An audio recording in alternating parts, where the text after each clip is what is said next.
ಇಂದು ಕರ್ನಾಟಕ ರಾಜ್ಯದಲ್ಲಿ ಎಸ್ಎಸ್ಎಲ್ಸಿ ಫಲಿತಾಂಶ ಲಭ್ಯವಾಗಿದ್ದು, ಎಸ್ಎಸ್ಎಲ್ಸಿ ವಾರ್ಷಿಕ ಪರೀಕ್ಷೆ ಫಲಿತಾಂಶ ಕಳೆದ ಬಾರಿಗಿಂತ 21.8% ಫಲಿತಾಂಶ ಹೆಚ್ಚಳವಾಗಿದೆ.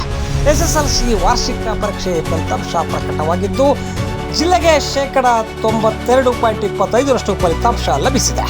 ಜಿಲ್ಲೆಯಲ್ಲಿ ಒಟ್ಟು 21,054 ವಿದ್ಯಾರ್ಥಿ ಪರೀಕ್ಷೆ ಬರೆದಿದ್ದು, ಈ ಪೈಕಿ 19,423 ವಿದ್ಯಾರ್ಥಿಗಳು ಉತ್ತೀರ್ಣರಾಗಿದ್ದಾರೆ.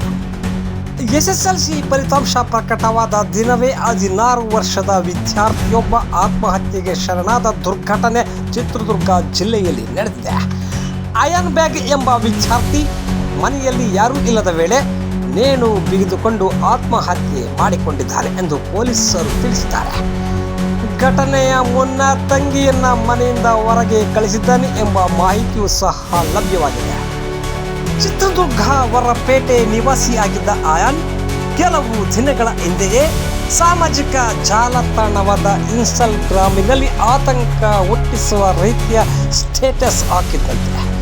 ಮೃತ ದೇಹವನ್ನು ಜಿಲ್ಲಾ ಸರ್ಕಾರಿ ಆಸ್ಪತ್ರೆಗೆ ರವಾನಿಸಲಾಗಿದ್ದು, ಕುಟುಂಬಸ್ಥರ ಆಕ್ರಂದನ ಹೃದಯ ಕಲಕುವಂತಿದೆ. ಪ್ರಾಥಮಿಕ ಮಾಹಿತಿಯಂತೆ ವಿದ್ಯಾರ್ಥಿಗೆ ಸುಮಾರು 70% ಅಂಕಗಳು ಬಂದಿರುವ ಸಾಧ್ಯತೆ ಇದೆ ಎಂದು ಹೇಳಲಾಗುತ್ತಿದೆ. ಆದರೆ ನಿಖರ ಕಾರಣಗಳ ಬಗ್ಗೆ ಕುಟುಂಬಸ್ಥರು ಅಥವಾ ಪೊಲೀಸರು ಇನ್ನೂ ಸ್ಪಷ್ಟಪಡಿಸಿಲ್ಲ. ಪೊಲೀಸರು ಅಸಹಜ ಸಾವು ಪ್ರಕರಣ ದಾಖಲಿಸಿಕೊಂಡು ತನಿಖೆ ನಡೆಸುತ್ತಿದ್ದಾರೆ. ಫಲಿತಾಂಶದ ಒತ್ತಡ, ವೈಯಕ್ತಿಕ ಸಮಸ್ಯೆಗಳ ಅಥವಾ ಇತರ ಕಾರಣಗಳು ಈ ಘಟನೆಗೆ ಕಾರಣವಾಗಿದೆಯೇ ಎಂಬುದರ ಬಗ್ಗೆ ಪರಿಶೀಲನೆ ಸಹ ನಡೆಯುತ್ತಿದೆ.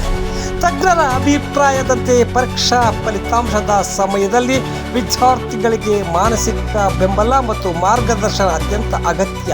ಪೋಷಕರು ಮತ್ತು ಶಿಕ್ಷಕರು ಮಕ್ಕಳೊಂದಿಗೆ ನಿರಂತರವಾಗಿ ಮಾತನಾಡಿ ಒತ್ತಡವನ್ನು ಕಡಿಮೆ ಮಾಡುವಂತೆ ಗಮನ ಹರಿಸಬೇಕು.